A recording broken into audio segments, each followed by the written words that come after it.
Baik, teman-teman sekalian, selamat siang 2019.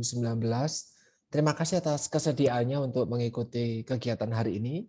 Sudah ada 39 dari kalian yang sudah hadir. Hari ini ada salah satu anak yang menghubungi saya karena memang ada kendala dengan jaringan.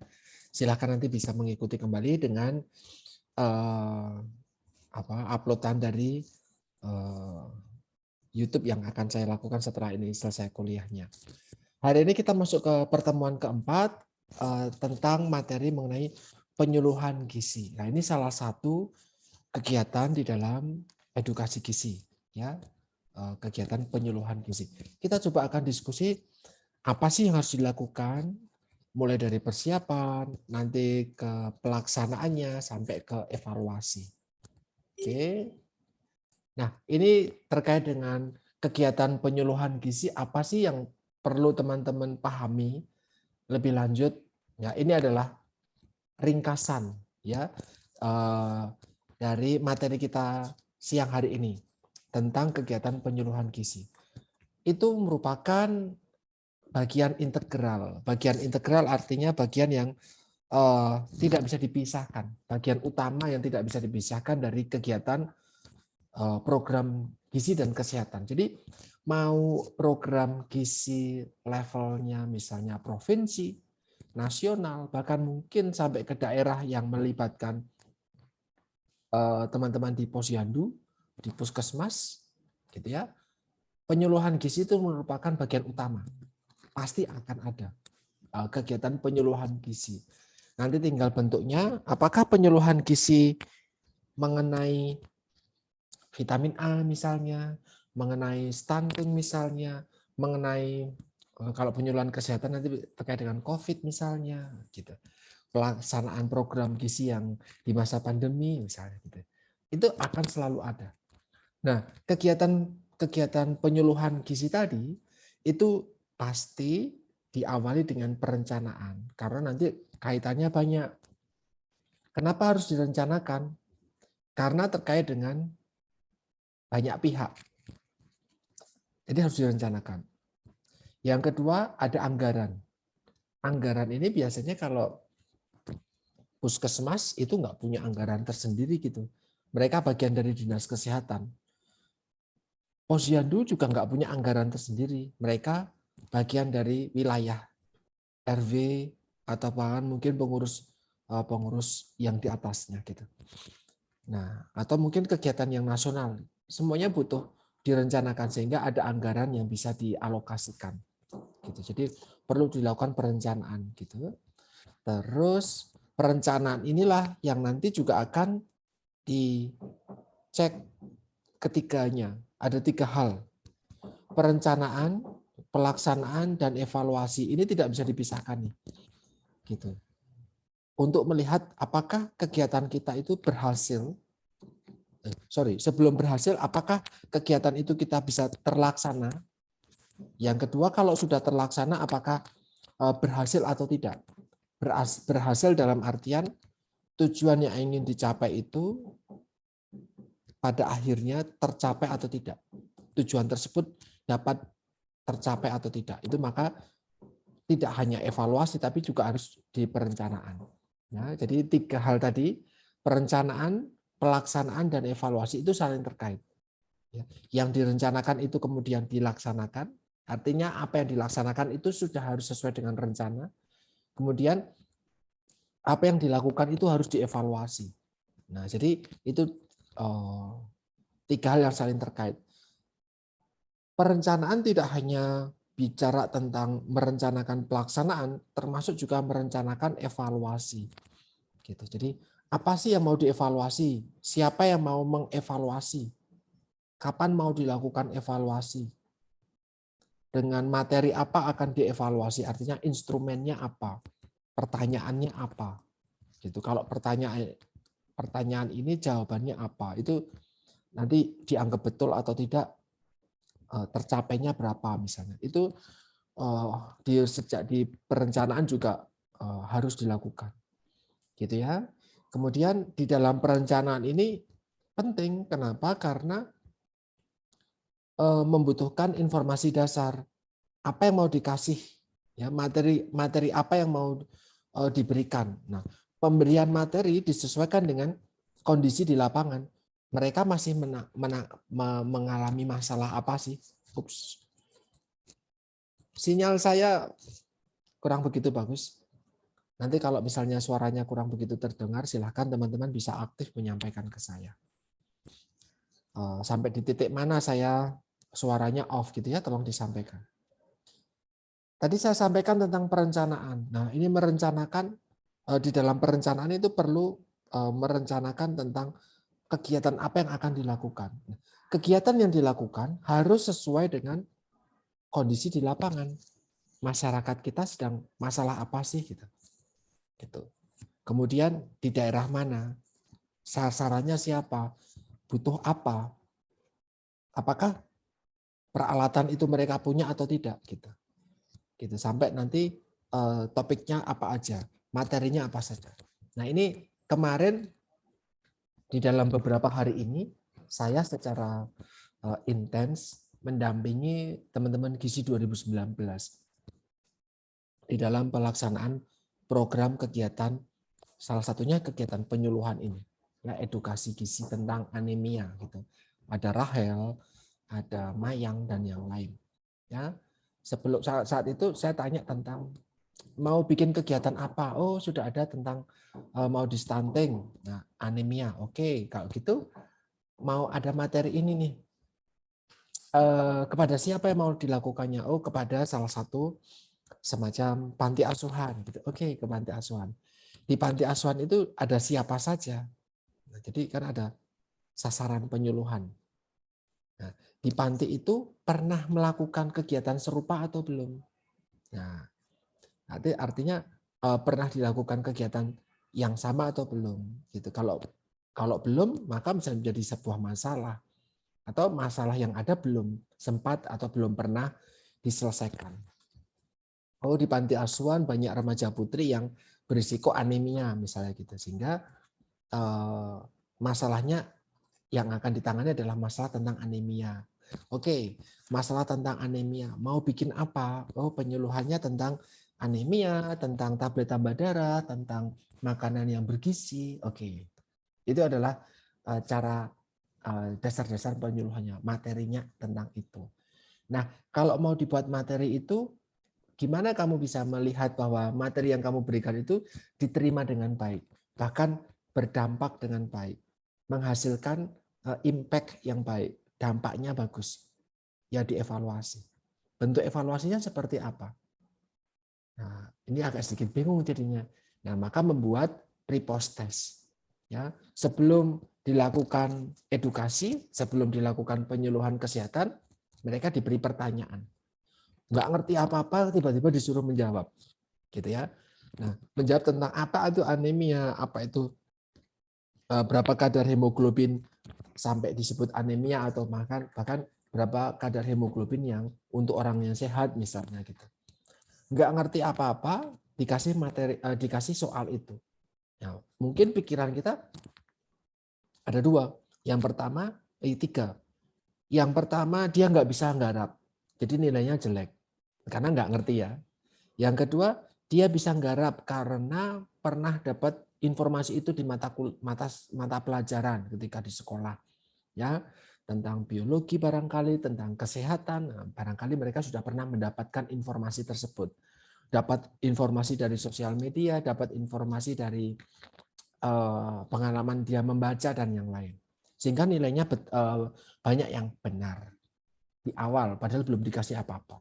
Atau yang ketiga, nilainya benar, tapi karena ngarang, gitu ya, dia cuma pilih karena itu dalam bentuk multiple choice. Nah, ada tiga hal itu.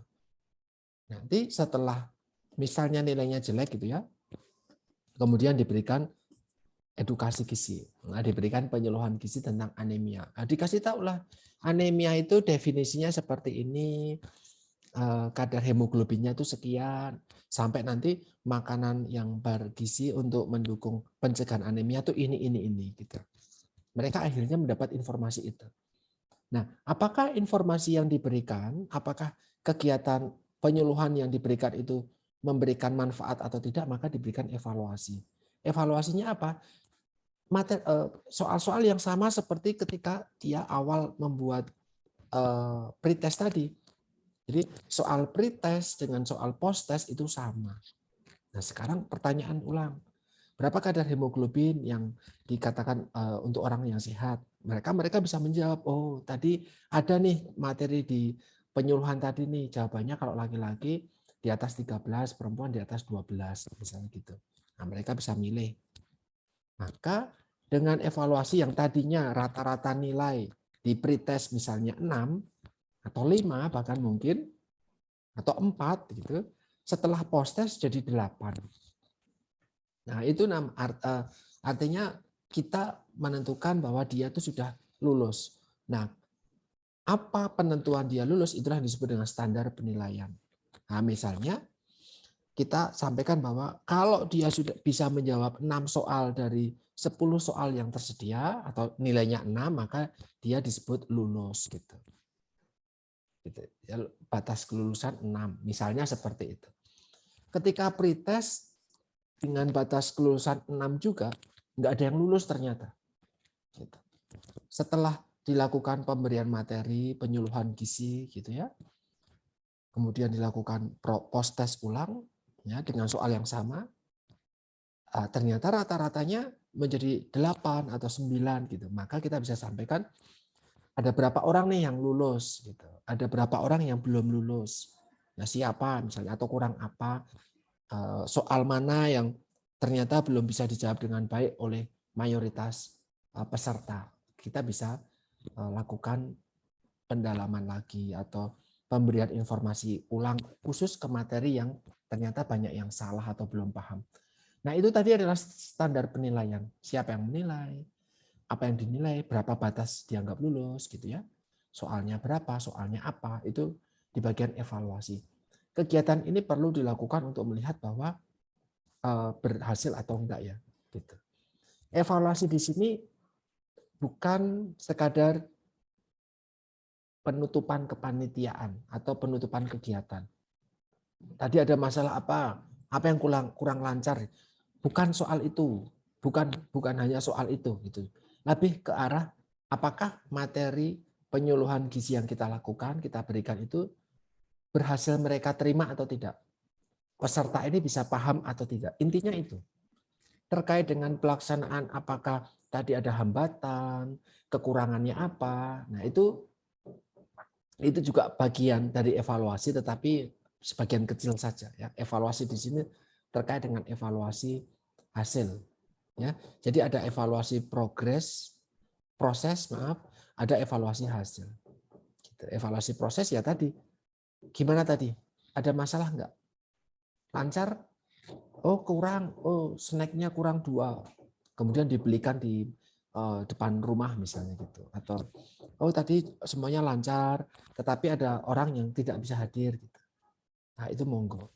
Oh, tadi jaringan internetnya bermasalah. Itu juga bisa dijadikan sebagai evaluasi proses. Evaluasi proses penting buat kita nanti gunakan untuk perbaikan lebih lanjut. Kalau nanti ada kegiatan serupa di masa depan nanti, di waktu berikutnya, kita bisa mengantisipasi agar permasalahan di dalam proses tadi itu bisa kita hindari. Gitu. Itu pentingnya ada evaluasi. Gitu ya, sambil untuk melihat apakah sudah cukup berhasil atau belum. Kalau nanti ternyata penyuluhan kita gagal, dalam artian ternyata nilai post-testnya ternyata cuma naik 1 poin dari 5 menjadi 6. Lulus tetapi cuma naik 1 poin. Ya, 5 menjadi 6. Misalnya seperti itu. Nah, maka kita bisa jadikan itu sebagai evaluasi ke depannya, perbaikan program sepertinya harus diperbaiki proses penyampaian materi. Gitu. Jadi itu yang diperbaiki. Bisa jadi kemarin cuma ngomong tanpa melibatkan peserta. Bisa jadi kemarin cuma membagikan leaflet gitu, penyuluhannya, atau bahkan tidak bisa mengendalikan ruangan, tidak bisa mengendalikan audiens, ramai sendiri, main sendiri gitu. Nah, sehingga materi yang disampaikan tidak tersampaikan dengan baik. Itu juga bisa dijadikan perbaikan buat kegiatan selanjutnya. Itu konsep dasar pertemuan kita hari ini. Jadi dengan satu slide saya sudah bisa ngomong banyak hal nih di sini. Nah, kemudian ada yang disebut dengan prakondisi penyuluhan. Artinya adalah sebelum kita melakukan penyuluhan, apa sih yang harus kita persiapkan dengan baik gitu. Yang harus kita lakukan, yang harus kita kondisikan, yang harus kita setting awal ketika kita sebelum kita melakukan proses penyuluhan. Ya. Yang pertama adalah persamaan persepsi. Ya. Penyamaan persepsi antara pimpinan program dan pelaksana. Karena bisa jadi pimpinan program misalnya atau koordinator gitu ya tentang program tersebut itu tidak ikut melakukan kegiatannya karena pimpinan biasanya juga mengatasi banyak hal. Nah, setiap program, setiap kegiatan itu ada pelaksananya masing-masing. Gitu. Misalnya seperti himpunan.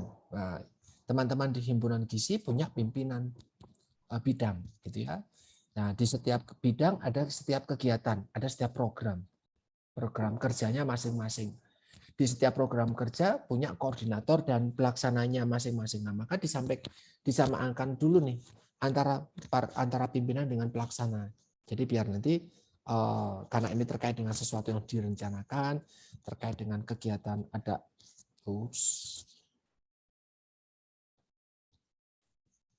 harus disamakan persepsi dulu, barusan ada sinyal yang saya bermasalah.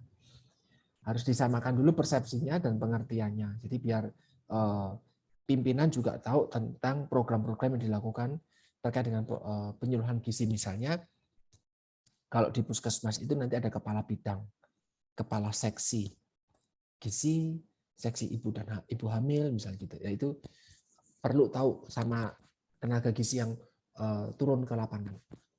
Gitu. Kenapa harus penting ya? Karena agar mendapatkan dukungan.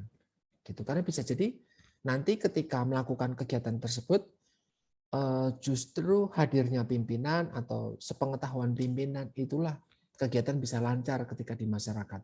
Termasuk mendapatkan dukungan positif dari tokoh masyarakat. Ada di toga toma ya. Tokoh agama, tokoh masyarakat itu toga toma. Itu sebagai salah satu komponen dari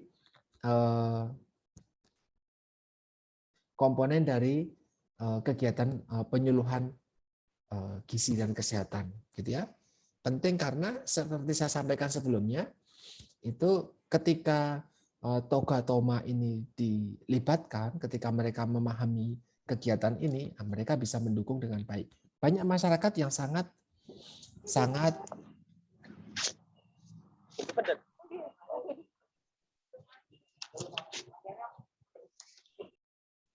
ya, terima kasih. Banyak masyarakat yang ketika kegiatan itu justru ikut patuh dan manut dengan tokoh agama dan tokoh masyarakat itu. Jadi kalau kita bisa handle suara mereka itu malah justru bagus. Kemudian ada anggaran yang cukup. Nah, ini teman-teman saya ceritakan bahwa gizi itu kalau di puskesmas masih digabung dengan seksi kesmas gitu ya. Masuk di dalam sub seksi gitu ya, di subnya kesmas gitu. Jadi sehingga apa ya terkait dengan penganggaran ini kita perlu sedikit vokal agar kalau mau melakukan sesuatu anggarannya bisa tersedia. Maka dari itu kita harus ada satu frekuensi dulu dengan pimpinan gizi. Kemudian disiapkan dengan media dan tenaga penyuluhan yang sudah terlatih. Teman-teman sekalian terkait dengan media, ya kalian nanti di pertemuan ke depan itu diminta untuk menyusun media dalam kelompok. Seperti awal saya sampaikan, kalian akan punya tugas. Yang pertama adalah merancang atau merencanakan proposal kegiatan pendidikan gizi, mau itu boleh penyuluhan, mau itu edukasi gizi ke lapangan, mau itu kegiatan apapun itu, gitu ya. Nanti kita akan satu persatu mendiskusikannya. Nah, sampai ke lapangan, nanti kalian sebelum ke lapangan akan membuat medianya dulu juga. Mau dalam bentuk poster boleh, leaflet boleh, ataupun bentuk yang lain silahkan. Gitu. Nanti setelah itu tugas yang ketiga adalah melaksanakan itu. Jadi merencanakan baik dari alat ataupun kegiatan, media ataupun kegiatan, kemudian melakukan. Itu menjadi tugas untuk mata kuliah ini sepanjang semester. Jadi kalian bisa melakukannya kapan saja. Oke. Kemudian ada pelatihan untuk tenaga penyuluhan karena tidak semua pelaksana program itu yang akan memberikan. Misalnya tentang MPASI, apakah iya semua orang gizi di puskesmas itu bisa membuat MPASI yang baik? Belum tentu. Nah, sehingga kalau mau turun ke lapangan, setidaknya orang yang diajak turun adalah orang yang sudah paham. Oke, terus sampai nanti sarananya apa? Oke. Kemudian ini ada 4 hal terkait dengan perencanaan penyuluhan. Tadi sudah saya sampaikan di depan, penyuluhan harus sesuai dengan kebutuhan masyarakat. Nah, kalau memang itu sesuai dengan kondisi masyarakat, maka partisipasinya bagus. Kalau ternyata tidak sesuai dengan kebutuhan masyarakat, materinya, masyarakat juga nggak ngerti, nggak membutuhkan itu, ya maka nggak ada yang mau datang. Gitu ya. Juga harus sesuai dengan program dari pemerintah. Teman-teman sekalian terkait dengan ini masa penting ya, itu program yang dilakukan oleh Anggi, maaf kok Anggi sih, ada Anggi nggak di situ ya? Ada Devi Mayang, ada Rahel dan yang lain. Itu mereka berusaha untuk mendukung program pemerintah menurunkan sekitar dari 24 menjadi 14. 10% prevalensi stunting di Indonesia itu bisa turun. Di situ nanti ada intervensi spesifik, ada intervensi sensitif. Kalau yang spesifik maka terkait dengan kesehatan. Intervensi spesifik ada 3. Nah, yang dilakukan oleh Rahel dan kawan-kawan ini di intervensi spesifik yang nomor 1 tentang fokus di 1000 HPK, tentang pemberian diet, tentang pemberian tablet tambah darah dan perbaikan status gizi. Nah, di sini beberapa contoh program tersebut yang sudah memang ditetapkan oleh pemerintah, mulai dari pemberian makanan tambahan untuk anak sekolah ya, PMTAS, pemberian makanan tambahan untuk lansia, pemberian makanan tambahan untuk ibu hamil, gitu. Terus program-program penyuluhan garam beriodium sampai 1000 HPK. Bahkan termasuk sekarang itu naik ya, bukan 1000 HPK lagi tapi 8000 HPK. Dimulai dari awal konsepsi ya, ketika terbentuknya zigot sampai dia anak itu remaja. Jadi fokus perbaikan gizi di situ. Sebelumnya kita kenal 1000 hari pertama kehidupan sampai usia 2 tahun, tapi sekarang naik jadi 8000 HPK. Itu program yang akan mendatang itu. Nah, maka kalau kita membuat program penyuluhan, disesuaikan dengan program-program yang sudah direncanakan sama pemerintah. Gitu. Terus dipraktis dan bisa disesuaikan dengan kondisi di lapangan. Kalau bisa, materinya itu yang bisa diterapkan. Jadi bukan ilmu gizi. Nah, misalnya seperti teori awal tentang apa itu hemoglobin, kok bisa hemoglobin mengikat mengikat oksigen di dalam darah. Kalau hemoglobinnya rendah, maka oksigennya rendah, maka dampaknya adalah anemia. Mereka nggak butuh itu. Mereka butuhnya buat apa kalau kita anemia? Risikonya apa? Manfaatnya apa kalau kita tidak anemia? Bagaimana agar kita tidak terkena anemia? Program apa yang ada? Penerapannya bagaimana? Cara makannya gimana? Apa yang bisa dimakan? Apa yang bisa diolah gitu? Tidak perlu menjelaskan tentang ion feri, ion ferro di dalam zat besi, besi Hem, besi non Hem. Itu kalau terlalu dalam mereka tidak membutuhkan itu. Gitu. Dan kalau bisa dengan kita punya persepsi yang sama dengan pimpinan, maka pimpinan bisa membuat kebijakan yang mendukung kegiatan kita. Nah, ini kalau teman-teman sebenarnya nanti bisa membaca lebih lanjut gitu ya, terkait dengan perencanaan banyak banget teman-teman. 1, 2, 3, 4, 5, 6, 7, 8, 9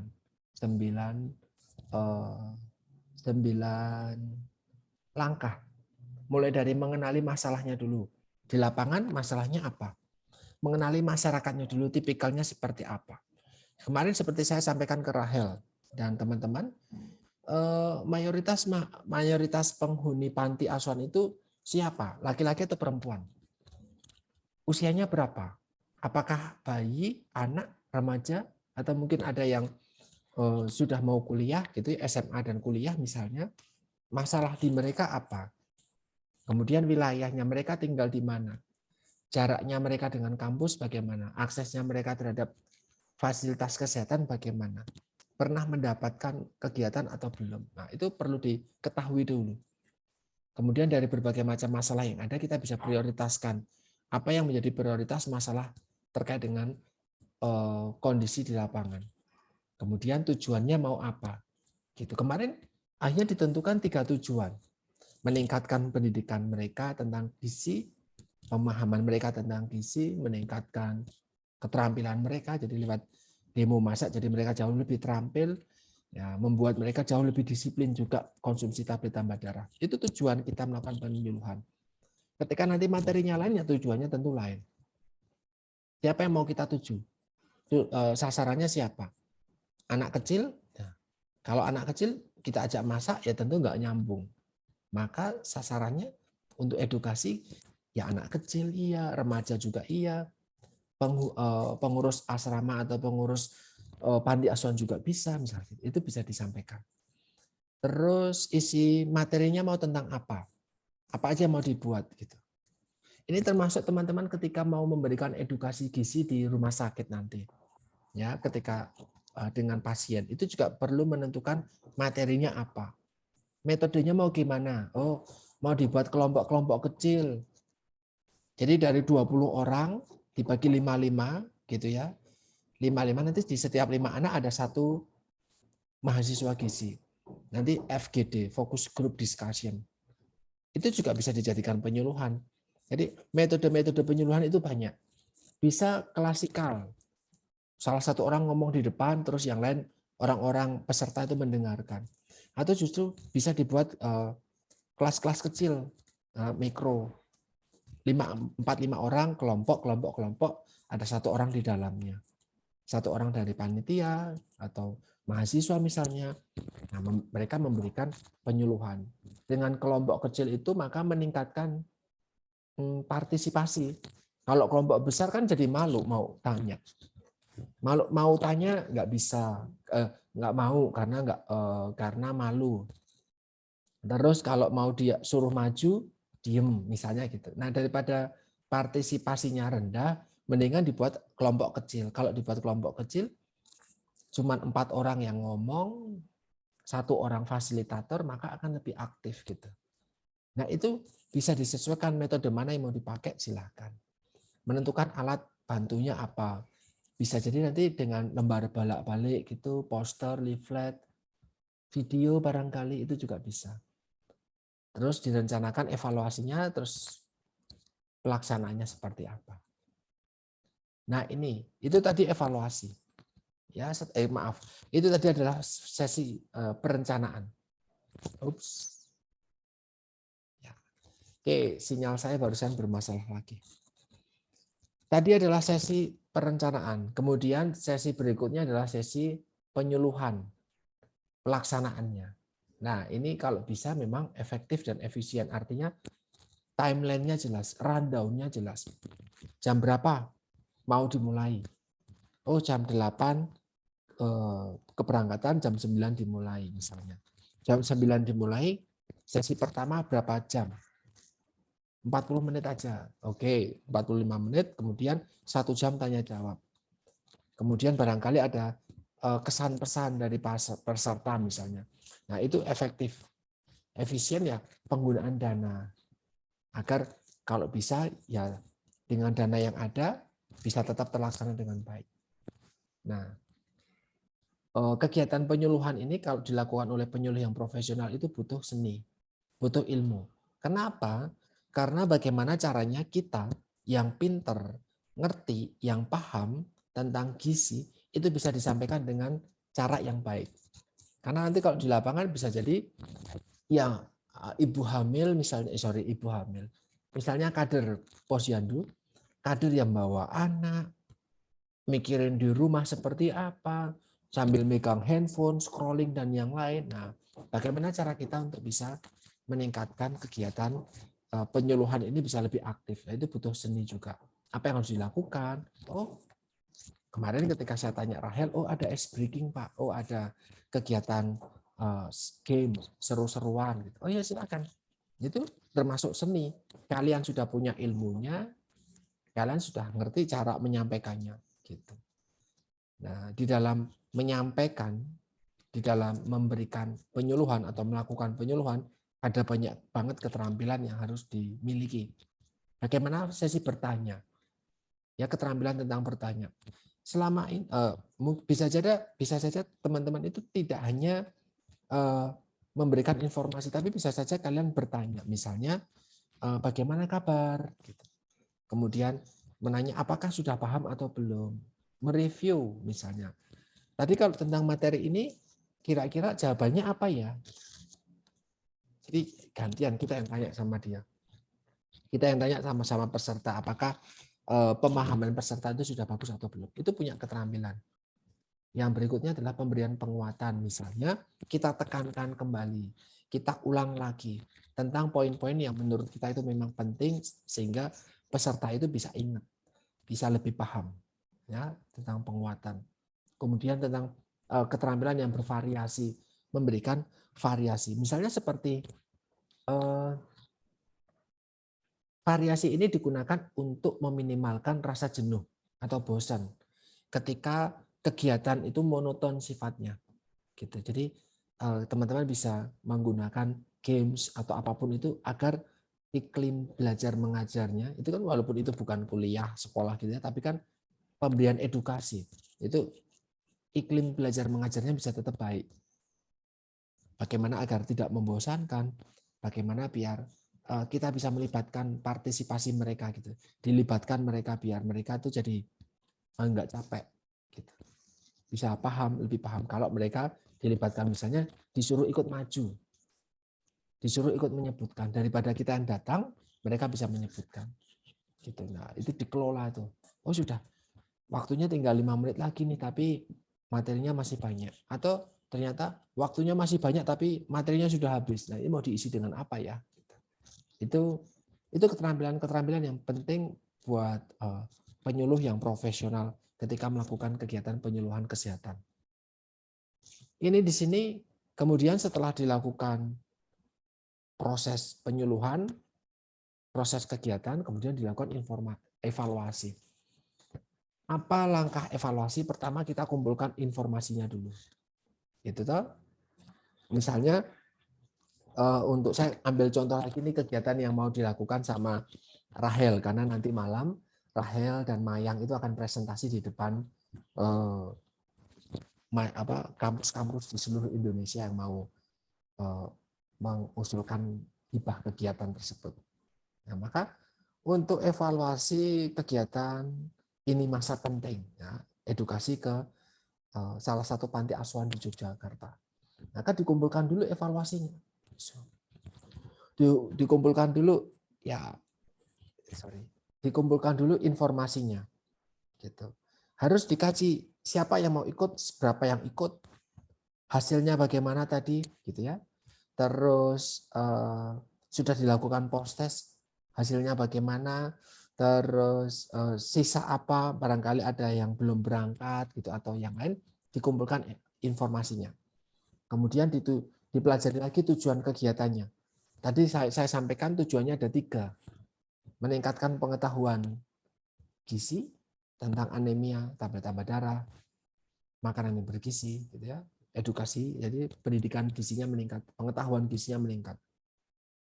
Kemudian semakin disiplinnya atau menciptakan kedisiplinan dari peserta untuk konsumsi tablet tambah darah selama 4 bulan. Karena setiap minggu mereka harus mengonsumsi sesuatu hal yang mungkin belum pernah mereka konsumsi sebelumnya. Mungkin ya. Sehingga ini jadi sesuatu yang baru, barangkali ketaatan ini masih menjadi sesuatu yang harus dikejar terus. Nah, itu tujuan yang kedua. Tujuan yang ketiga, melatih.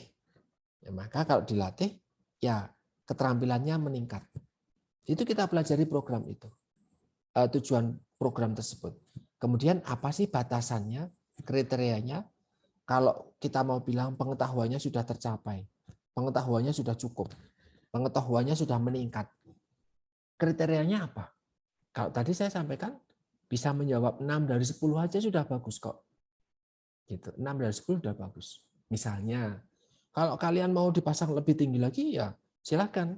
Misalnya ketika saya mau memberikan edukasi gizi tentang makanan sehat di era pandemi ke mahasiswa gizi. Sasarannya mahasiswa gizi. Saya punya pandangan bahwa mahasiswa gizi sudah punya prior knowledge atau pengetahuan awal. Maka ketika saya memberikan edukasi gizi ini, saya harus pasang patokan, batasan, cut off, tolok ukur, kriteria kelulusan yang tinggi. Karena saya ngomongnya sama orang gizi nih. Saya kasih target 85. Gitu. Kalau di bawah 85, saya masih gagal. Gitu. Karena saya ngomong sama orang yang sudah punya pengetahuan dasar.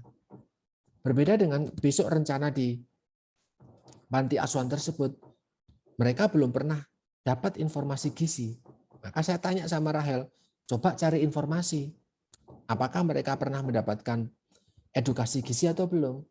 Pernahkah mereka dikunjungi puskesmas? Pernahkah mereka menjadi sasaran kegiatan? Kalau memang belum, kita bisa asumsikan mereka dalam tanda kutip pengetahuan gizinya masih kurang. Risikonya banyak itu misalnya. Maka jangan pasang terlalu tinggi nih untuk kriteria. 6 aja sudah cukup gitu. Tapi kalau sudah punya pengalaman, sudah punya batasan, sudah punya pengetahuan dasar, kita bisa pasang target yang tinggi. Itu penting buat kita melihat apakah informasi kita sampai di mereka atau enggak. Kegiatan kita itu berhasil atau enggak, itu perlu kita tentukan. Gitu ya. Kemudian untuk mencapai target itu, untuk mencapai tujuan tersebut, tadi tujuannya ada 3, itu perlu kegiatan apa? Oh, kegiatannya berupa edukasi. Kalau cuma edukasi doang, mungkin nggak akan masuk. Harus dilakukan kegiatan-kegiatan lain. Oh, ada game. Jadi edukasinya dalam bentuk game itu bisa. Ya, kemudian dilakukan evaluasi, dinilai, pre-test, post-test gitu. Atau kalau masak, kita lihat masakan yang kita buat, kita jadikan standar. Kemudian mereka masak. Kita bandingkan dengan masakan yang kita buat. Sudah sesuai belum? Oh, ternyata misalnya bumbunya kurang atau bahannya ternyata tidak diisi, tidak dipakai gitu. Itu bisa kita jadikan sebagai penilaian. Kemudian kita bisa menentukan tujuan tadi di sini itu tercapai atau tidak. Itulah evaluasi. Seperti itu prosesnya. Nah, di sini tadi saya sampaikan nih, ada evaluasi proses, evaluasi sebagai evaluasi kriteria. Kita mengevaluasi adalah rangsangan seperti apa, kemudian nilai, evaluasi nilai.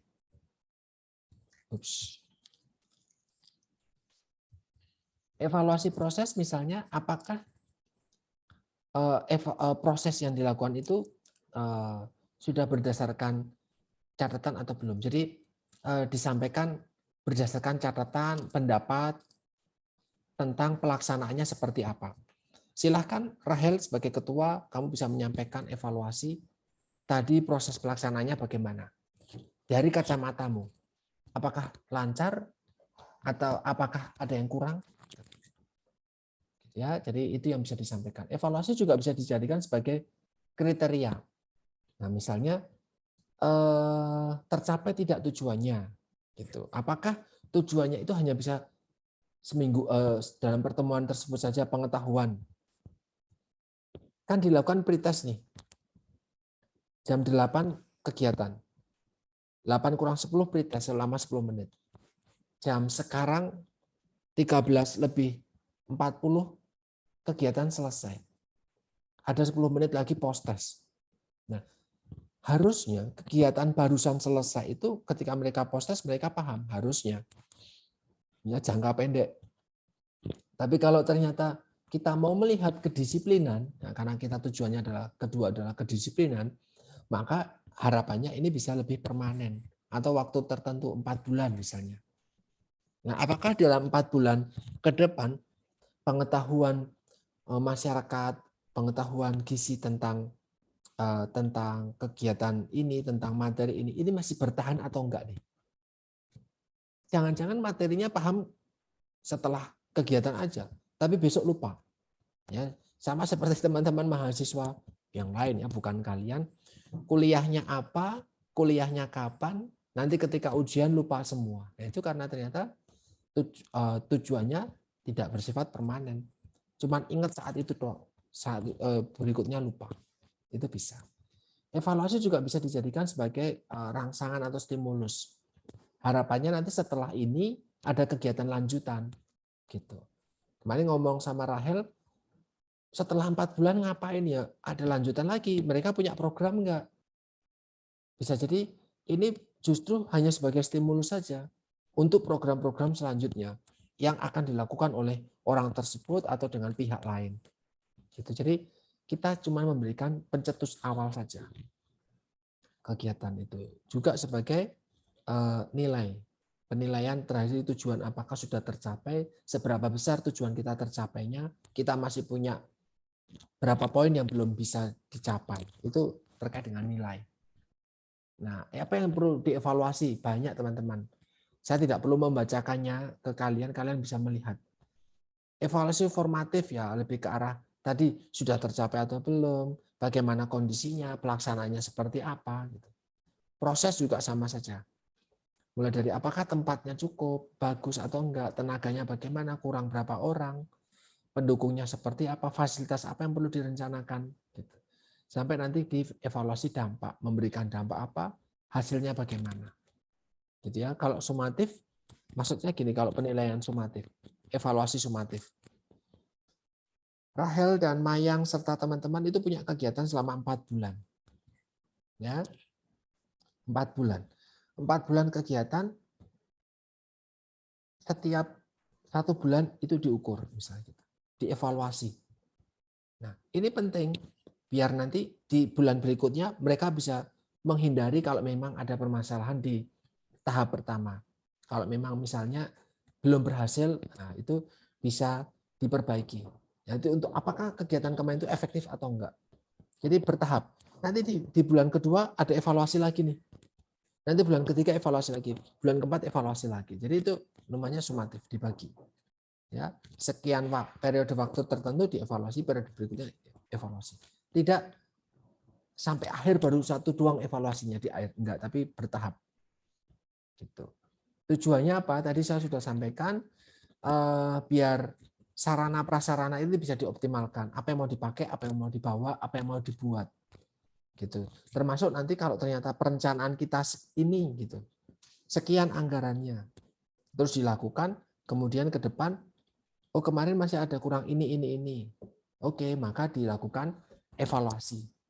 Kemudian perencanaan berikutnya, di kegiatan berikutnya bisa mempertimbangkan hasil evaluasi dari kegiatan yang sebelumnya. Gitu. Menentukan apakah kegiatan ini tuh kuatnya di mana ya? Misalnya unggul di apa ya? Kekurangannya apa, kelebihannya apa? Gitu.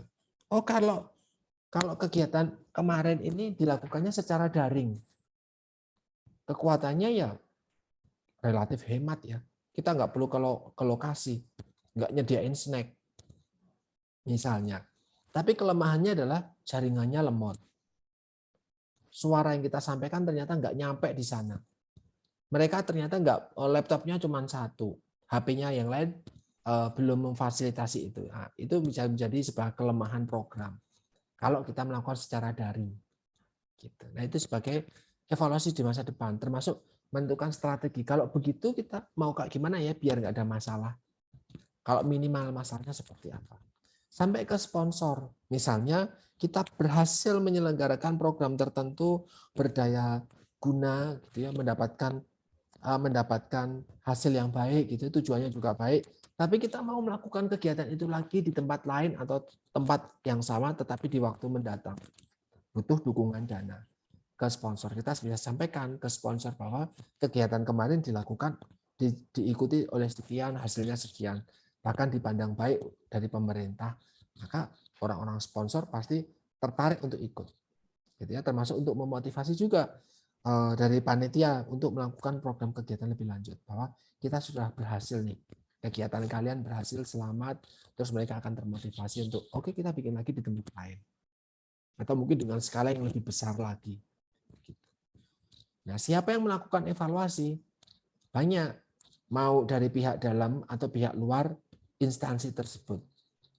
Nah, kalau pihak dalam ya yang melakukan program itu. Maka kalau misalnya tadi programnya Rahel, ya Rahel dan teman-teman yang akan mengevaluasi. Karena kalian yang melakukan, karena kalian yang lebih tahu. Atau mungkin justru pihak luar, misalnya Kaprodi, itu misal bisa masuk pihak luar, karena Kaprodi tidak tahu menahu tentang detail kegiatan, karena Kaprodi tidak terlibat secara langsung misalnya, atau bahkan mungkin sampai kepala puskesmas gitu. Nah itu pihak-pihak luar yang bisa dijadikan melihat untuk evaluasi. Tolong dong dievaluasi kegiatan kami. Nah itu kan di luar program, gitu ya. Kemudian bisa saling berkesinambungan karena nanti program kalau di pemerintah ya, di pemerintah itu program bisa berjalan tidak hanya 1 tahun, tapi untuk satu masa periode misalnya 5 tahun gitu. Nah nanti maka akan ada penilaian yang berkesinambungan. Dengan catatan atau pelaporan juga bisa, dengan supervisi bisa misalnya dikunjungi langsung, ya pimpinan program, kaprodi bahkan mungkin bisa langsung ikut terlibat langsung di kegiatan. Nanti mereka akan melihat apakah kegiatan ini bagus atau enggak ya, lancar atau enggak ya, dari kacamata mereka. Dan penting enggak nih untuk dilanjutkan. Itu namanya supervisi ya, supervisori. Mengunjungi langsung terus melihat dan mengamati. Apa yang mau dievaluasi? Ya tergantung dari tata urutannya. Kalau mau melakukan kegiatan pasti ada inputnya. Alat yang digunakan, siapa orangnya, nah, SDM-nya bagaimana, terus dukungan finansialnya seperti apa dan yang lain. Itu kita bisa evaluasi. Oh ternyata dari 10 mahasiswa yang terlibat, ternyata mayoritas anak 2020 misalnya gitu. Yang 2019 cuma 2 orang. Misalnya gitu. Nah itu kurang. Kenapa kurang? Karena ternyata anak 2020 belum paham tentang edukasi, belum paham tentang ngomong di depan orang, belum pernah berpengalaman melakukan kegiatan. Sehingga kegiatan kemarin kurang terlaksana atau kemarin kegiatannya molor gitu misalnya. Manajemen waktunya jelek. Itu di bagian input tuh. Itu harus dievaluasi. Atau evaluasi terkait dengan proses. Kegiatan penyuluhannya bagaimana? Lancar atau tidak? Hasil outputnya seperti apa? Apakah ada perbaikan pengertian, pemahaman, pengetahuan gitu, dari para peserta? Makin ngerti nggak tentang anemia? Makin ngerti nggak tentang tablet tambah darah itu dikonsumsinya bagaimana? Oops. Cek apakah suara saya sudah masuk lagi? Oke. Ya, misalnya outputnya, apakah mereka sudah cukup memahami? Gitu. Kalau tentang sikap, bagaimana sikap mereka? Sudah mulai menerima dengan baik materinya ini atau mungkin menolak? Atau bukan mungkin ada perbaikan sikap? Ya, tertarik untuk mencoba tentang makanan yang bergizi untuk mencegah anemia. Atau norma mereka bagaimana? Itu hal-hal yang terkait dengan output. Kita bisa mengevaluasi itu. Atau sampai ke outcome, dampaknya apa, impactnya, hasilnya bagaimana. Gara-gara dia sudah ngerti tentang gizi, tentang anemia, tentang tablet tambah darah, tentang makanan bergizi, gitu tak? Nah, apakah dilakukan dalam perilaku atau tidak? Kan PSP, pengetahuan, sikap, dan perilaku. Tujuan utama itu perilaku. Sampai ke buat perilaku, karena sudah sampai jadi habit. Sudah sampai jadi kebiasaan. Kalau cuma ngerti, belum sampai kebiasaan, nggak berguna. Kalau cuma ngerti dan sikapnya bagus, kalau nggak sampai ke perilaku, behavior, nggak ada gunanya. Jadi outcome-nya perilaku. Nah, buat apa kita menanyakan tentang perilaku, mencari informasi tentang perilaku, ada apa dengan perilaku? Karena dengan perilaku yang sehat, status kesehatannya akan meningkat. Nah, ini kalau di Rahel dan teman-teman, proposalnya, inputnya bagaimana? Siapa? Uangnya berapa? Anggarannya berapa? Dapat berapa? Prosesnya, bagaimana proses kegiatannya? Bagaimana peningkatan outputnya, peningkatan pengetahuan anak-anak remaja di sana. Kemudian perilakunya, mereka bisa disiplin enggak nih? Gitu. Dan impact-nya pada bulan keempat, anemianya bagaimana? Mereka apakah memunculkan tanda gejala anemia atau tidak? Nah, kalau memang tidak, maka kita bisa bilang kita sudah cukup berhasil. Gitu. Itu aspek-aspek yang bisa dinilai. Nah, ini ada 8 ya. 8 atau 7? Malah 9. 9 langkah evaluasi. Ya. Yang pertama adalah tujuan evaluasinya apa, kemudian mana yang mau dievaluasi, apakah input, apakah sampai nanti ke impact. Kalau bisa setiap orang itu mengoreksi satu hal saja. Gitu. Dia mengoreksi input, yang lain mengoreksi prosesnya, yang lain mengoreksi output, biar efisien aja. Kalau mau satu orang menilai semuanya, ya nggak apa-apa. Maka kacamatanya bisa sama. Orang yang menilai input juga menilai proses. Jadi bisa tahu nih, oh kemarin prosesnya kayak gini, lancar atau tidaknya kayak gini, oh karena inputnya seperti ini. Gitu. Sampai outputnya, sampai impact-nya. Itu juga bisa. Nah, disesuaikan dengan informasi yang dikumpulkan itu seperti apa. Semakin lengkap informasinya, semakin banyak, semakin kita tahu itu sudah menghasilkan output yang bagus, outcome yang bagus atau belum. Kemarin ketika ditanya sama Rahel dan teman-teman, yang mau kita ambil apa data awalnya. Saya coba lakukan screening gizi. Nah, screening gizi tentang apa? Data konsumsinya ditanyakan. Data konsumsinya apa? Oh, bisa pakai recall. Recall-nya berapa kali? 3 kali. Gitu. Ya recall, ya FFQ, kemudian tanda gejala anemia, bahkan mungkin pernah melakukan pengukuran anemia atau tidak, sampai ke antropometri. Semakin banyak data, semakin bagus untuk melihat evaluasinya seperti apa. Kemudian dilakukan data awal, dibandingkan nih pre-post, ya, sebelum dilakukan dan setelah dilakukan. Itu namanya pre-post. Setelah pre-post tadi langkah evaluasi gitu ya, di ringkasan yang tadi yang bentuknya siklus sudah kita lakukan, sudah saya jelaskan, mempelajari tujuannya program seperti apa, terus indikator itu sudah terpenuhi atau belum seperti apa, siapa yang menilai, sumber datanya siapa. Misalnya kalau saya mau tanya tentang riwayat makan, ini tepatnya ke siapa nih? Atau mereka misalnya kalau panti asuhan ya tinggal bareng, maka yang menyediakan makanan siapa. Nanti di situ kita bisa tahu, oh satu porsi makanan itu telurnya cuma separuh, minyaknya sekian gitu. Nah, dengan siapa nih data ini bisa saya tanyakan gitu. Itu namanya sumber data. Itu kalau datanya tanya langsung ya namanya data primer. Wawancara langsung ke orang yang bersangkutan, itu data primer. Data sekunder itu misalnya dalam bentuk catatan. Misalnya ternyata rumah tersebut itu makanannya itu beli lewat catering Kanita misalnya. Nah, kita nggak bisa tanya ke Kanita langsung, maka kita bisa lihat pendokumentasian dalam 1 bulan terakhir ini dikasih nggak nih, dikasih atau tidak daftar list menu dari Kanita untuk dikonsumsi sama pihak panti asuhan tersebut. Maka kita bisa tahu nih berapa sih yang dikonsumsi berdasarkan dari catatan di Kanita itu tadi. Itu merupakan sumber data sekunder. Atau kalau mau kita tahu tentang riwayat kesehatan, ada nggak sih di asrama tersebut atau panti asuhan tersebut anak-anak pelajar ataupun penghuni yang sakit dalam 4 bulan terakhir. Bisa jadi kalau kita tanya, mereka lupa. Maka kita lihat logbooknya, ada nggak sih di catatan pengurus yayasan? Gitu. Itu data sekunder namanya ya. Data primer itu kalau langsung ke sumber datanya, tanya, diukur, gitu, diamati.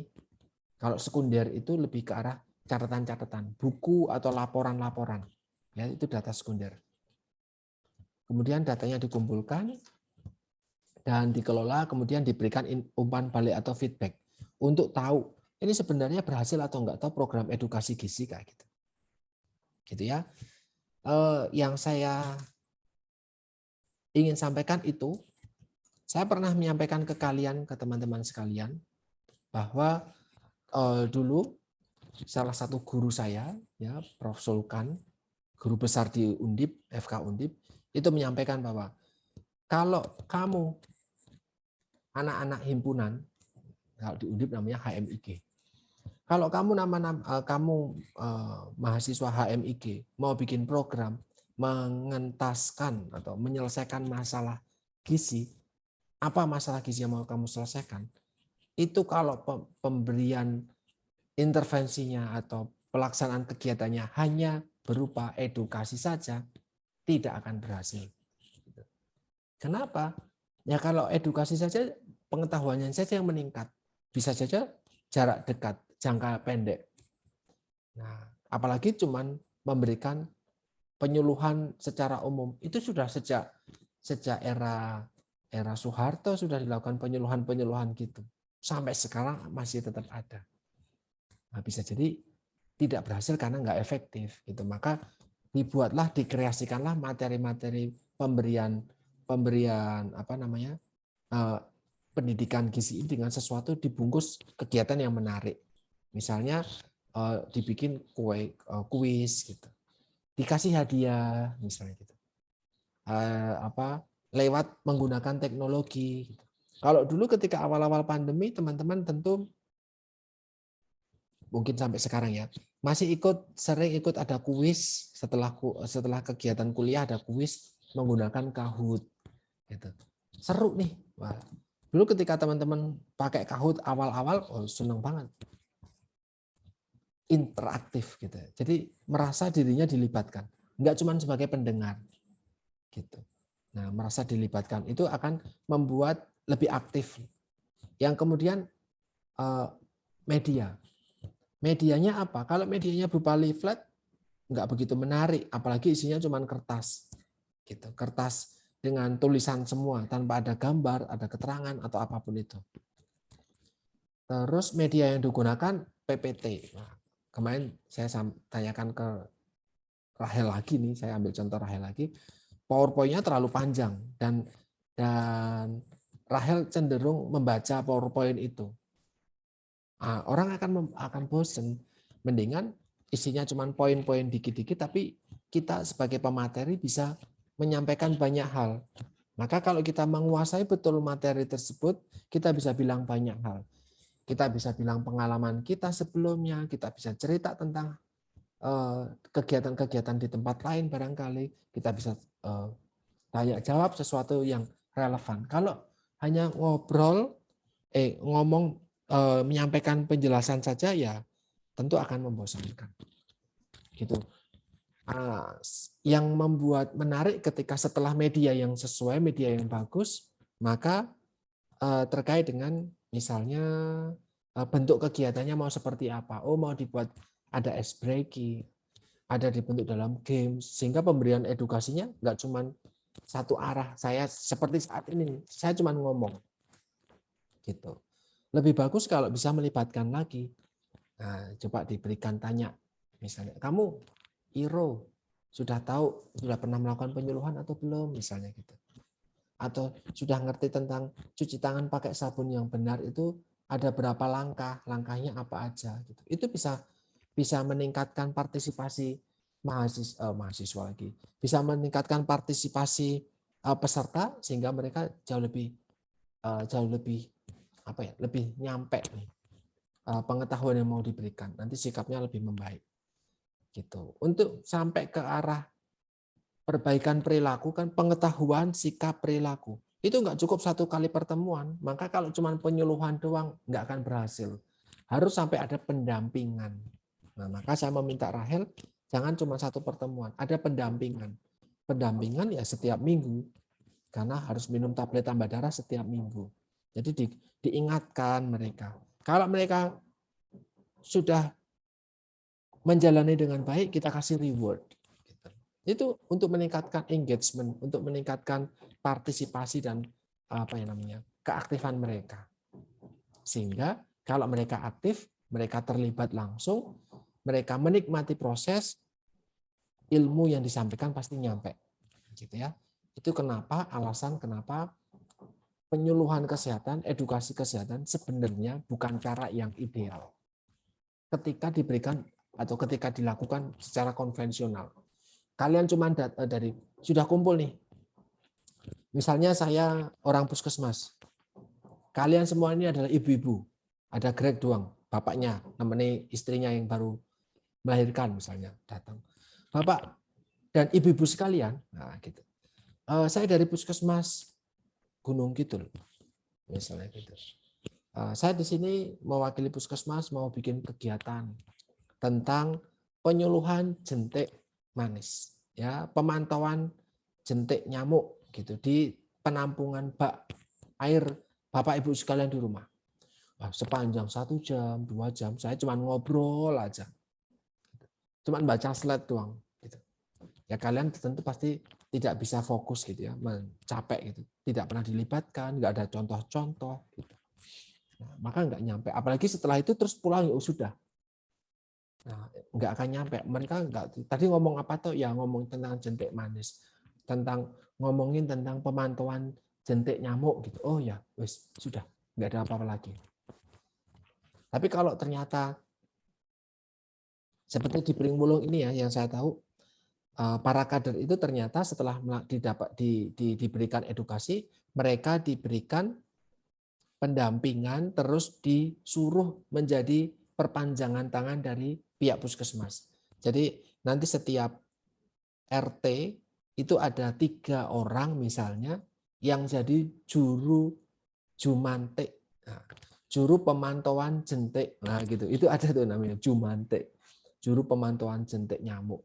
Jadi petugas ya kader masyarakat biasa yang dapat tugas dari pihak puskesmas untuk memantau jentik nyamuk, terus mengevaluasi di setiap rumah.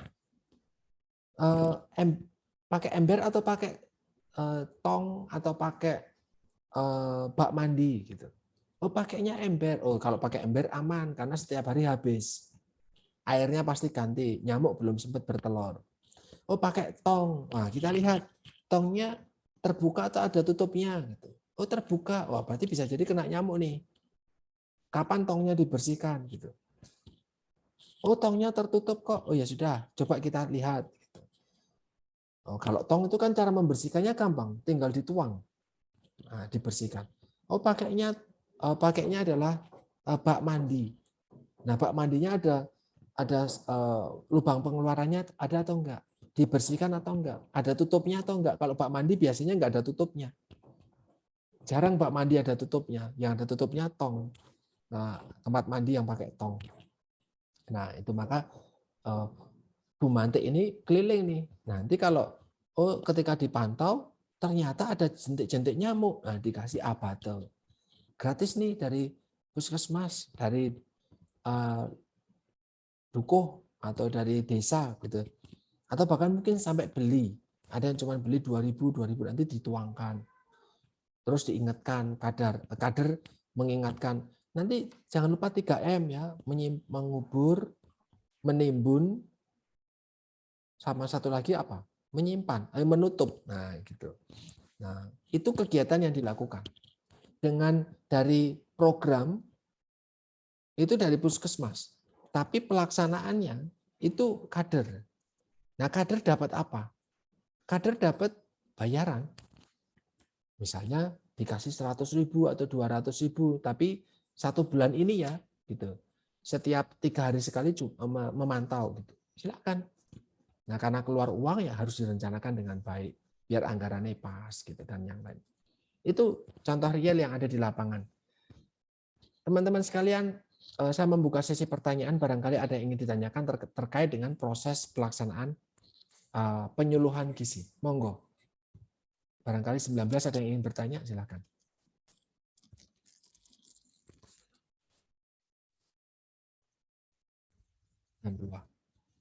Ada yang ingin ditanyakan? Silakan. Karena materinya relatif gampang, jadi tentu teman-teman bisa paham dengan baik. Bisa dipahami dengan baik kalau kayak gini. Nah, atau barangkali sudah ada yang punya program terkait dengan tugas kalian mau melakukan di siapa, sampelnya siapa, sasarannya siapa, terus ada di mana orang masyarakat itu. Barangkali ada yang bisa cerita, ada yang sudah punya target mau ke siapa, monggo. Atau ternyata malah belum ngapa-ngapain, belum sampai merencanakan.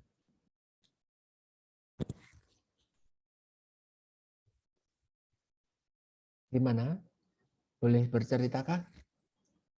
Atau Rahel, dari tadi saya cerita namamu Rahel dan Mayang. Bisa cerita Rahel dan Mayang terkait dengan perencanaanmu? Karena kalian berdua ini sedang dalam proses perencanaan gitu. Monggo Rahel, bisa cerita ke teman-teman biar berbagi. Tadi saya sudah menyampaikan banyak tentang kalian berdua dan teman-teman yang terlibat. Bisa cerita Rahel? Monggo Rahel. Oh ya baik Pak. Jadi teman-teman, saya dan tim itu berencana mau mengadakan pemberdayaan khususnya terkait sebenarnya masalah tentang stunting, tapi kami ingin mengatasi masalah stunting tersebut melalui remaja terlebih dahulu. Jadi ada program lama yang dimiliki oleh Rinda dan kawan-kawan. Kebetulan ada Mbak Dias dan Devi yang ikut di sana. Kami ingin mengembangkan program yang sempat dibuat oleh mereka untuk kami ikutkan kembali dalam program ini yang dibuat oleh AIGI. Tempatnya ada di Rumah Singgah Bumi Damai Yogyakarta. Terus di sana kami lebih mengambil tentang remaja-remaja putri, ada sekitar 22 orang dan kita akan ambil di sana untuk kami ikuti untuk program tentang penyuluhan anemia, terus ada penyuluhan terkait khususnya poin utama kami di sini lebih ke tablet tambah darah. Jadi kami ingin membantu penanganan stunting di Indonesia itu lebih penanganan dari anemia karena ada kemarin Pak Dian sempat memberikan artikel berita tentang target pemerintah untuk menurunkan prevalensi stunting di 2024. Salah satu intervensi spesifiknya yaitu dengan penanganan melalui tablet tambah darah. Ternyata itu masuk ke dalam program kami gitu loh. Jadi menurut kami ini sangat kesempatan yang baik. Jadi kalau orang-orang mungkin penanganannya lebih mengambil dari ibu hamilnya atau mungkin bayinya sudah lahir melalui makanan yang dari MPASI-nya, tapi kita lebih kefokuskan dari remaja dulu sebelum mereka nanti menikah dan mereka hamil untuk mempunyai anak. Jadi kita lebih penanganannya di-cut dulu dari remaja dulu, kita atasi masalah anemianya, baru nanti ketika mereka sudah siap menikah, jadi kondisinya ibunya itu sudah siap untuk lahir, untuk hamil dan melahirkan anak yang lebih sehat. Mungkin begitu, Pak. Ya, yang sudah kamu lakukan dengan pihak mitra gimana? Biar barangkali teman-teman, karena nanti kan ini jadi tugas juga nih, walaupun tugasnya di kelompokmu nanti terkait mata kuliah ini tidak boleh pakai yang ini masa penting ya, jadi harus di tugas yang lain. Tapi boleh nggak cerita tentang apa sih awalnya bisa berkomunikasi dengan mereka, apa yang mau ditanyakan dengan mereka, dengan mitra gitu.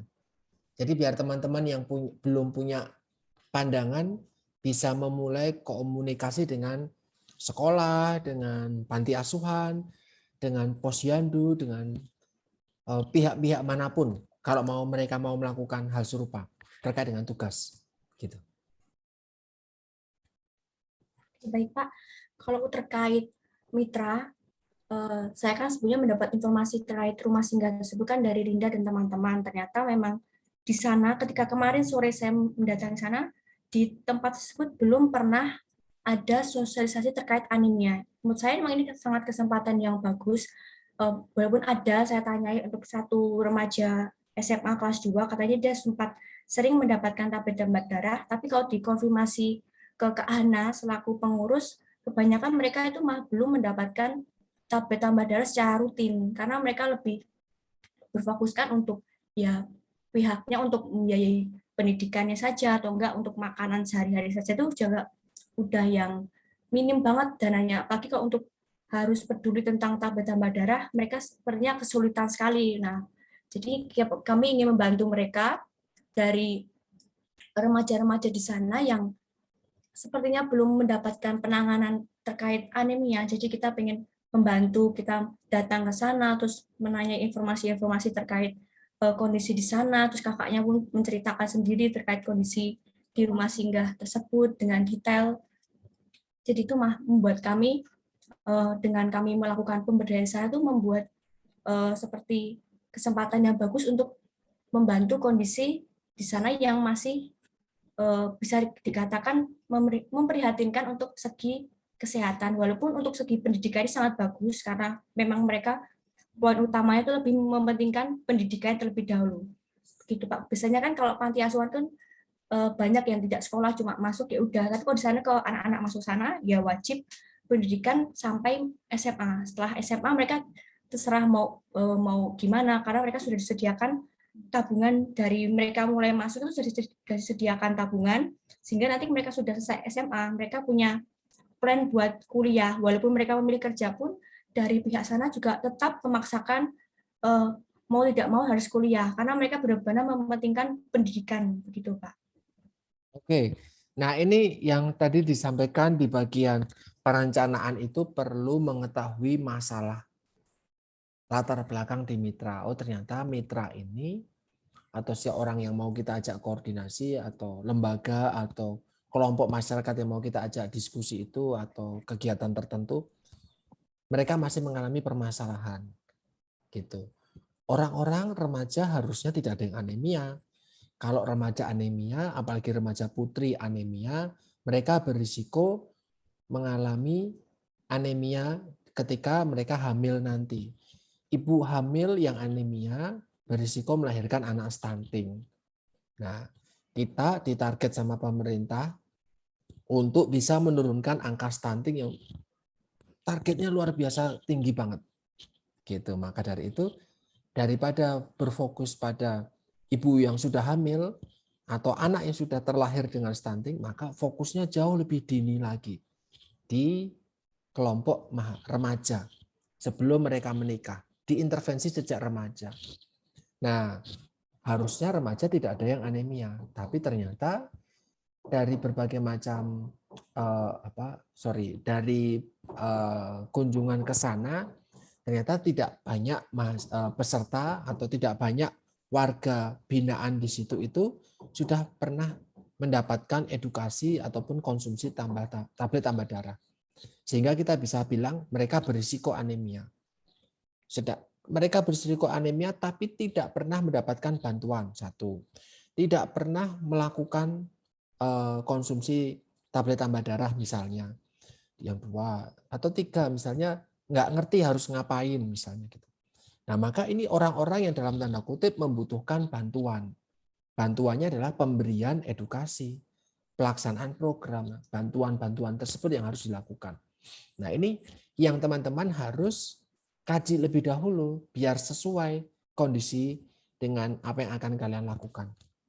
Kalian ingin melakukan edukasi gizi di Posyandu Balita tentang misalnya tentang ini mau masuk masa musim pancaroba tentang tadi misalnya tentang balita itu paling sering ini Februari Maret belum misalnya penurunan berat badan ya kalau lebih dari 2 kali berturut-turut maka dirujuk ke rumah sakit misalnya mau bicara tentang itu.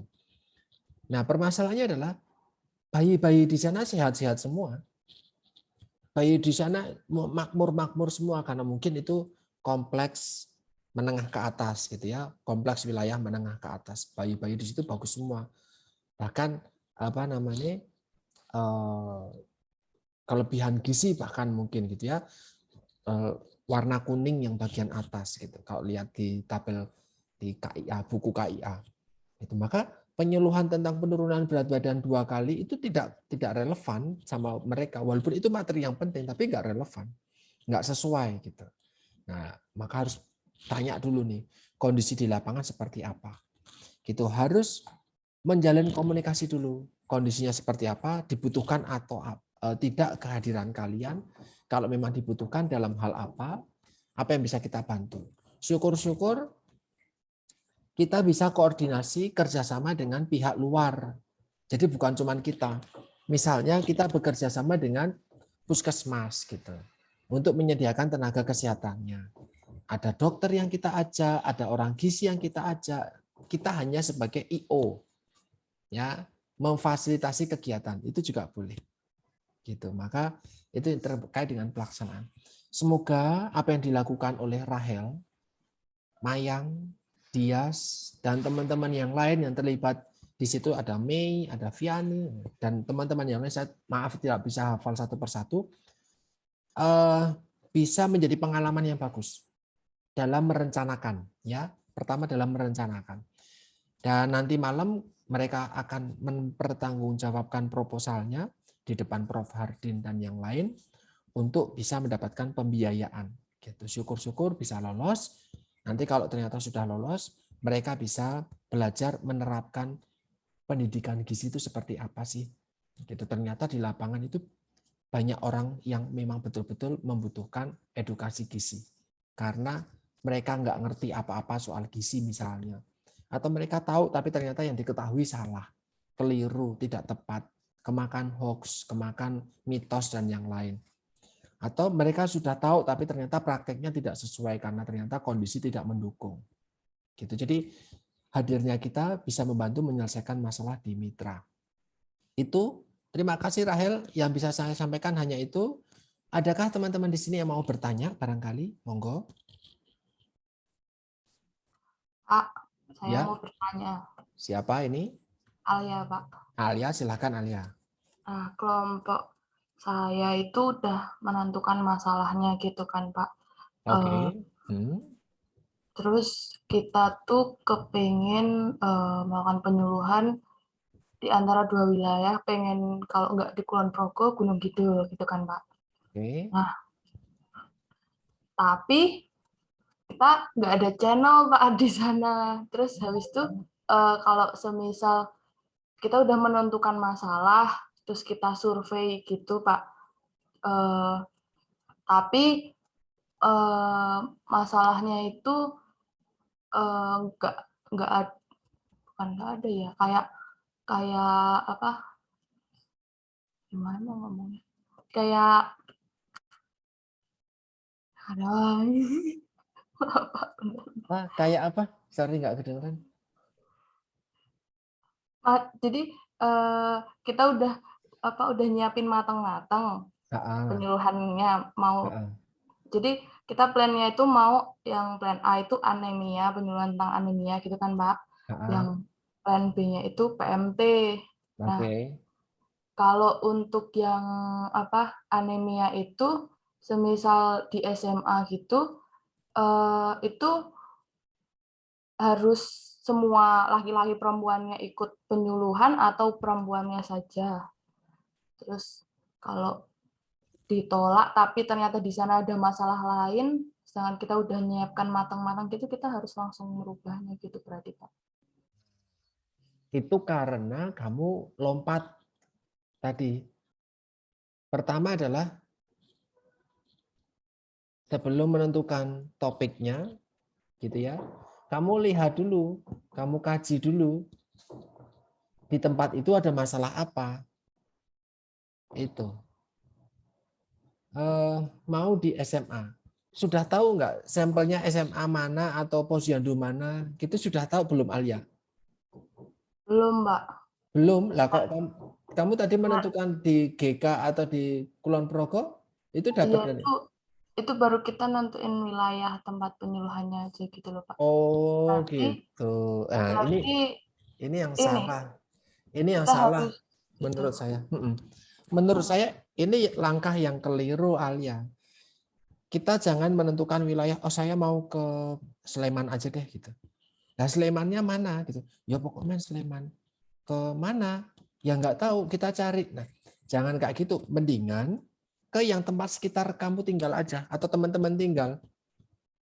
Pasti di situ ada channel, ya kan? Tempat kalian tinggal atau tempat kalian pernah sekolah dulu gitu. Nah, atau mungkin kenal dengan orang yang di situ gitu. Itu penting. Itu yang tadi kita sebut di dalam perencanaan adalah pimpinan atau tokoh masyarakatnya atau pimpinan wilayahnya atau ketua instansi tersebut. Itu yang penting. Jangan tiba-tiba random. Selamat siang, kami dari Stikers Panti Rapih. Kira-kira ada masalah kesehatan apa ya di sekolah ini saya bisa menyelesaikan barangkali gitu. Lah kowe sopo gitu. Ora iso kayak gitu. Itu kebalik. Ya, kebalik. Menurut saya itu kebalik. Misalnya teman-teman, saya mau apa namanya? Kalau kalian bisa membuat acara yang hebat, besar, kemana-mana, ya saya senang. Tetapi lebih baik acara yang memang visible. Visible itu artinya bisa dilakukan, gitu ya. Dari jarak, dari dana, dari orangnya, dari waktunya, gitu. Kulon Progo sama Gunung Kidul itu timur, selatan dan barat itu jauh banget perbedaannya. Kalau gagal, sudah direncanakan matang gagal, ya gagal karena perencanaannya salah gitu. Mendingan hubungi wilayah kalian, di dekat kalian. Tetangga kalian ada posyandu, balita barangkali. Ada sekolahnya kalian barangkali. Kamu bisa hubungi BP, BK, kepala sekolahnya barangkali kalian kenal. Sampaikanlah bahwa kami ini dari Stikers Panti Rapih, kami diminta untuk membuat program kegiatan ke lapangan gitu. Dengan sampel anak sekolah bisa, anak SMA bisa, anak bayi balita bisa, lansia juga bisa. Gitu. Karena dari situ kamu bisa tanya tuh di sini, misalnya kalau mau pakai anemia, kalau di sekolah kita bisa tanya tuh, apakah ada program terkait dengan pemberian tablet tambah darah atau tidak di sekolah ini? Karena untuk informasi ke teman-teman bahwa pemerintah itu sudah menyelenggarakan program pemberian tablet tambah darah secara gratis di seluruh SMP, SMA di seluruh Indonesia. Gratis lewat sekolah ataupun lewat puskesmas. Gratis. Hanya saja tidak semua sekolah itu melakukannya. Kenapa? Nggak tahu. Ya, maka harus kalian bisa tanya, ada nggak nih sekolah di sini? Oh, nggak ada ya gitu. Nah, kalau memang nggak ada, remaja putrinya banyak nggak ya? Padahal remaja putri itu kan kelompok yang berisiko terkait dengan anemia misalnya gitu. Nah, wah kayaknya remaja putrinya banyak di sini mendominasi 70%. Oh ya, pernah ada nggak ya pengukuran HB, pengukuran anemia, screening gitu? Oh belum pernah gitu. Nah kalau kayak gitu, kalau memang pernah ya jelas ya, kamu bisa memberikan penilaianmu sendiri. Kalau memang ternyata belum pernah, ya kamu bisa sampaikan bahwa oh, remaja sekarang ini banyak yang berisiko anemia Pak gitu. Kalau misalnya saya dan teman-teman mau memberikan edukasi tentang anemia, pencegahan anemia, konsumsi tablet tambah darah, kira-kira berkenan atau tidak. Gitu dulu. Siapa tadi? Alia. Kalau mau sekolah. Sekolahnya siapa? Sekolah yang kamu kenal gurunya. Kamu sekolah di situ itu lebih bagus lagi. Nah, gitu ya. Kamu bisa tanya tuh. Bisa enggak? Oh kalau boleh. Malah itu bermanfaat buat kami gitu. Kamu bisa sampaikan bahwa kegiatan ini gratis, tidak dipungut biaya apapun. Gitu. Jadi kamu bisa melakukan kalau memang iya, kapan ya Pak ya kira-kira bisa Pak? Gitu. Saya diberi target sampai akhir semester ini Pak. Gitu. Boleh Pak, kapan kira-kira? Nah, nanti pasti akan ditanya, ini mau kelas berapa? Kalau kelas 3 ya mereka mau siap-siap lulus. Oh ya sudah Pak, kelas 1 boleh. Kelas 1-nya mau sampel satu kelas atau mau seluruh angkatan kelas 1. A, B, C, D, E. Kelas 10 ya, sorry. 10 A, B, C, D, E misalnya itu. Atau cuman kelas A dan kelas B aja. Monggo. Gitu ya. Kita itu bisa berdiskusi dengan kepala sekolahnya atau gurunya. Kalian ada 5 orang atau 4 orang, nanti bisa ke masing-masing kelas. Ya, Alia ke kelas A, siapa ke kelas B, misal itu boleh. Tinggal disesuaikan topiknya itu. Kalau kamu mau menembak tentang anemia, sampaikan dulu. Kalau mau menembak tentang PMT, ya sampaikan saja ke ibu-ibu kader. Tanya ke pengurus posyandu. Kader-kader di sini pernah dapat pelatihan belum bikin PMT, atau ibu-ibu di sini pernah bikin ada pelatihan belum? Kalau belum ada, boleh enggak kita bikin kegiatan penyuluhan, pelatihan bareng, pelatihan pengolahan makanan tambahan untuk bayi balita berbasis ikan lele misalnya kayak gitu. Oh ya mau, kapan kita mau? Jadi kayak gitu Alia. Jangan kamu membuat semuanya seakan-akan sudah sempurna terus kamu menyodorkan proposalnya. Salah. Itu kebalik. Kamu diskusi dulu ke lapangan dengan siapa mitranya, tahu kondisi mereka, deal kapan baru kamu bikin proposal. Gitu. Oke Alia, nangkep? Oke Pak. Terima kasih Pak. Ya, jadi tahu ya salahnya di mana. Jangan menentukan wilayah dulu, itu salah. Kalau menentukan wilayah nanti kamu jadinya tersesat. Kamu bingung mau kemana, itu pasti itu. Nah, mendingan tentukan dulu wilayahnya mana, gitu toh. Siapa yang mau kamu tuju, kamu ke sana dulu buat tahu masalahnya apa. Baru kamu susun materi. Nah, syukur-syukur malah mereka punya request, Mbak, kalau bukan anemia boleh enggak? Oh, mau materi tentang apa, Pak? Siswa saya itu banyak yang gemuk-gemuk gara-gara pandemi. Aku sekolah online nggak pernah aktivitas, yuk gemuk semua itu. Oh iya Pak, bisa pemberian edukasi tentang obesitas, penurunan berat badan atau manajemen obesitas buat remaja, boleh Pak. Itu juga bisa ditawarkan. Atau kamu punya list materi dulu, gitu. 5 list materi, memanfaatkan makanan lokal, anemia, terus apa tadi misalnya obesitas gitu. Jangan ngomongin stunting ke anak SMA, nggak akan ada gunanya. Ya, karena mereka mempelajari stunting atau mereka berpikiran untuk stunting itu mesti nanti. Aku belum kuliah, aku belum menikah gitu. Yang real aja, yang mudah untuk mereka lakukan secara langsung. Gitu Rahel sih. Alia, punya listnya aja dulu. Apa gitu. Nanti kamu bisa tawarkan, Bapak kalau mau bikin penyuluhan di sini boleh atau enggak ya? Penyuluhan tentang apa? Penyuluhan tentang kesehatan, Pak. Kebetulan saya mahasiswa gizi semester 6. Gitu. Barangkali ada permasalahan kesehatan yang bisa saya bantu pencegahannya, atau Bapak terkait dengan pencegahan itu kami punya nih Pak. Bapak mau menyampaikan tentang anemia, tentang obesitas barangkali, atau tentang apa? Gitu. Atau sesuatu hal topik yang ingin disampaikan gitu. Sama seperti kemarin nih. Ups. Suara saya masih masuk enggak ya? Masih Pak. Oh ya, saya kampus mati lampu barusan. Oke. Misalnya kemarin kapan? Ya 2 hari lalu di Gunung Kidul, SMA-nya Regina 2018. Dominikus Wonosari. Ya, dosen-dosen pada akhirnya diminta oleh sekolahnya Regina, gara-gara Regina pernah ikut kegiatan apa gitu, saya lupa. Terus dia juara, terus malah minta, oh kamu tuh mahasiswa Panti Rapih.